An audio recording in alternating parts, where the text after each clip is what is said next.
everybody, I'm Tom Vassell. And I'm Roy Kennedy. Today we're taking a look at an expansion for Clank Catacombs called Lairs and Lost Chambers. Now this is the first and currently only expansion for Clank Catacombs. Clank Catacombs is, for me, the de facto way to play Clank. It's so good. I like Clank. I like Clank in space. But Clank Catacombs is better than all the rest of the Clank, save Clank Legacy, which is its own thing. Right. Clank Catacombs, the idea of discovering the rooms is just so good that I was like, please give us just more rooms. Right? Because as soon as we played it, I was like, this is so ripe for expansions. Because they had so many boards in the old Clank, but it's a little bit unwieldy to be like, oh, I'm going to fold out the new board, or what's the mechanics for this board that makes it different? This is just new tiles. Yeah, and so it took them 2 years to come out with an expansion, but they did. And so we're going to take a look at it. Here we go. So let's take a look at some of the cards first. So there's a new kind of card type here that has trophy. Basically, when you get a trophy card, they're going to stay in front of you and give you some sort of special ability, or negative effect, actually. So like this Venomous Lurker, if I defeat it, I get 3, and I have a trophy, which is kind of negative, which says when I'm in a crystal cave, I can't heal. And here, whenever I take a trophy, I lose -2 Clank. This trophy here, each market item I buy costs 1 less. This is a good trophy worth 1 point for every 5 coins that I have at the end of the game. Here, whenever I reshuffle my deck, I get a coin. This one I like a lot. If you're knocked out, you lose all your gold, but you then score your points, so you can still survive coming in. Or here at the start of your turn, +2 Clank, and you take 2 of the money off your Magic Kazoo. The Cave Batwings, if you have a secret tome in your play or your discard pile, you don't have to stop in crystal caves.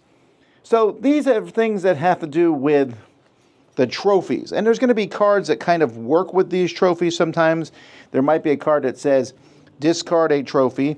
There's also cards that let you redo tiles. So like, for example, here, draw a card. If I reveal a tile, I can put it into another one. If I reveal a tile that doesn't have an artifact, I can keep searching for one. There are cards that have to do with the new rooms here. Here you can trash a trophy to take a market item at no cost if I'm in a Lair or Lost Chamber. So I might get that negative trophy card that gives me a negative point and then get rid of it. And there's other things that have to do with some of the new rooms, which we'll talk about in a bit. There's also a lot of cards that have to do with secret tomes, or even a card that counts as a secret tome, which counts for these other cards that are in the game. Beyond that, there's just a lot of new cards that the game will show you. So I don't want to go through all of them and just show you that there's a lot of cool different cards that you can play with. The game also comes with 12 new tiles, 2 new purples, so your starting tiles will be different, with a variety of features on them. So let's talk about some of the new features. First of all, you'll see these blue on them. When you draw blue, that means you need to connect that to the tile that you came from. So if I'm coming from this direction, I have to connect it here or here. Those are my only 2 options. After that, blue doesn't mean anything. This means if you have an artifact, you can't pass through that, which is kind of cool. This is a pit trap. So there's going to be more pit traps in this game. When you go into a pit trap, you will either take 1 damage and you're done moving, or you can evade the trap by trashing a non-stumble card from your hand. So it's a good way to sometimes get rid of cards from your hand and avoid the trap. So that's some of the new stuff that we have in this game. You also can see one-way tunnels and some of the other stuff. But there's also going to be what is called Lost Chambers. So Lost Chambers, when you find a Lost Chamber, each of them will do something different. This, for example, is the Bizarre Bazaar. When you go here, you're going to put a cube on one of these spaces and do whatever that purchase is. Here you can heal 3 damage. Here you can trash a card from play. There's just various things you can do. This is a smaller Lost Chamber here. This is, I think what this one is called, Vecna's Hoard. Or this is the Altar of the Haunted. And there's 1 space to put the card, and you will trash a trophy from your personal supply if you have one, and then you get 2 gold from the bank. So those trophy cards that I showed you earlier, this is a way to get rid of them to get money. There's also Vesna's Hoard. Here, when you go in here, you take 5 coins and you make 2 Clank. You found the Dragon's Hoard. We have the Aegis Shrine here. If you put a cube in this chamber and the ghost hits you later, you can discard this cube to not take damage. And then the Temple of Gold. To put a cube here, you have to be in a way shrine. You can be anywhere on the board. You could be in any of the way shrines here. And then you can put a cube here and pay money to get one of those events. There's also going to be lairs in this game. There's 3 of them that will show up. Each of these lairs comes with corresponding monsters. So this comes with the living statue monsters. And you can fight a living statue there. And the fight for each of these is on the back of the rule book. I wish they had a little card or something for each of them. But it's on the back of the rule book. And so to fight the living statues, it lets you, if you beat one, you can teleport to another lair or lost chamber. When you go to where the Sphinx is, the Sphinx, there's 2 different ways to fight the Sphinx, which I like. You get 7 coins for beating him, and he's a trophy of 1 point at the end of the game. But it takes 4 swords, or you can pay 7. You can solve his riddle. And then finally, the Lair of Medusa. When you go here, you can fight Medusa, or you turn to stone, which means you take 2 damage. And so Medusa's not a particularly good thing to find, but if you do find her, you can ignore tunnel monsters, these things, for the rest of the game. There's also a couple other kind of more regular things, mostly with these new spike pits in them, and that's what's in this expansion.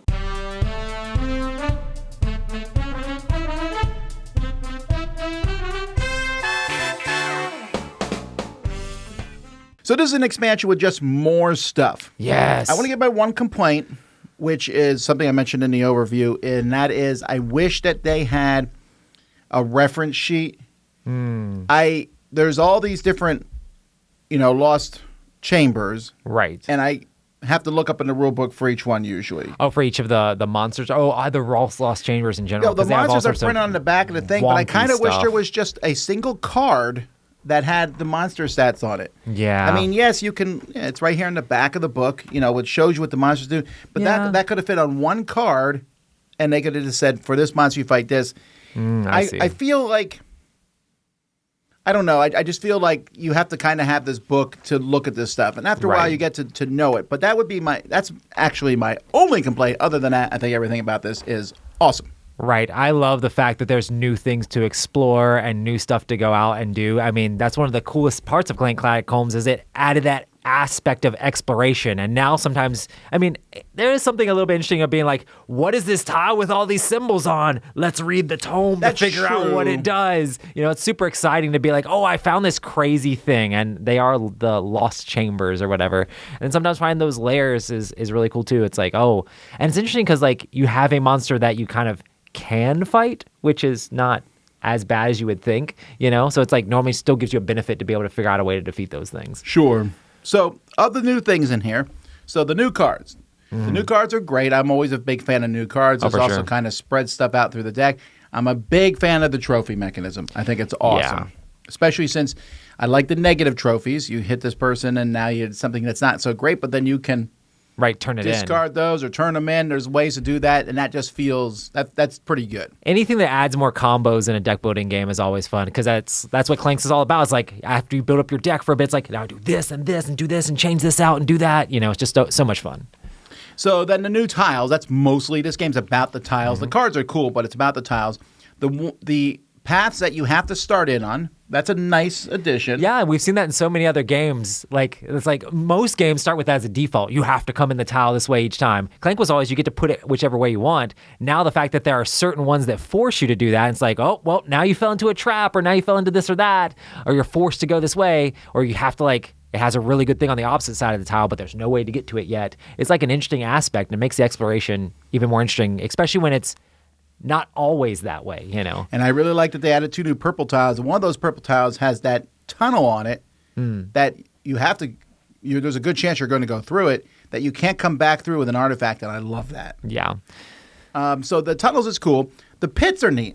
Yeah, the funny thing is, when I saw the pit, I'm like, oh, there's got to be something bad to it. There is, but also at the same time, it's not that bad either, because trashing a card in Clank is super hard to do. You can't trash a stumble, but still being able to get those burgles out of your deck is such a big deal. But it's thematic, because the more stuff you're carrying, the worse the pit is. Because as the end of the game goes, if you have a good hand of cards, you don't want to trash one. So then you're kind of forced to take a damage. And it also makes you play the game in a different way. Like I had to like hold burgles back into my hand and try to do a little bit of like, I'm going to move first, but I'm going to have a burgle here just in case there's a pit. Okay, I can get rid of the burgle, because if you don't have anything to trash, you're going to take damage and you're going to be stuck, you know? So it's kind of like this, it makes you play the game in a little bit of a different way just to make sure to prepare yourself for those pits, which I guess is thematic. You're looking for traps around every corner, you know? The Lost Chambers are cool. The original little, what were those little temples or altars or whatever they were called? The way shrines. Way or whatever. shrines. Yeah. Was one of the. It's neat, but it's one of the least exciting parts of the original game. But now they have like a reason that they exist too. If you have a cube at one, you can put it somewhere else. And sometimes there's ones where it's like, hey, while this tile's in play, if somebody else goes to any way shrine, they can trigger a thing off of this tile if they spend money. It almost is like a weird, interesting market sort of thing, but it turns the waste shrines into that sort of thing, which that was awesome as well.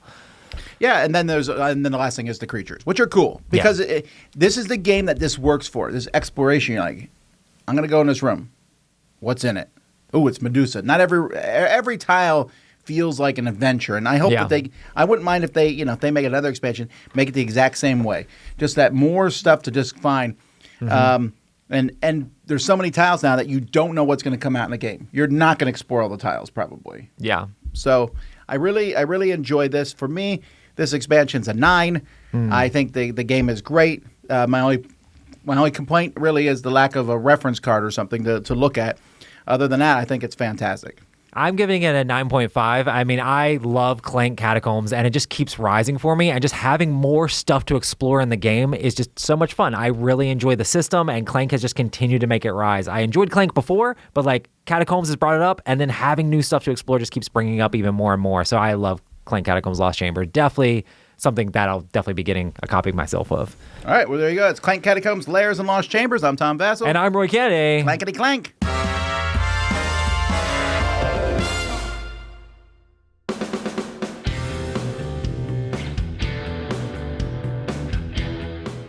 Hey everybody, thanks for watching another video from the Dice Tower. Hey, you want to learn more about us, communicate with us? We have a Facebook group, we have a Discord channel, lots of different ways to get involved with the Dice Tower. You can find that in our Linktree link below. So just click that, it will take you and you can communicate with us on Facebook, join our Facebook groups. There's lots of cool things that you can find and become part of the Dice Tower.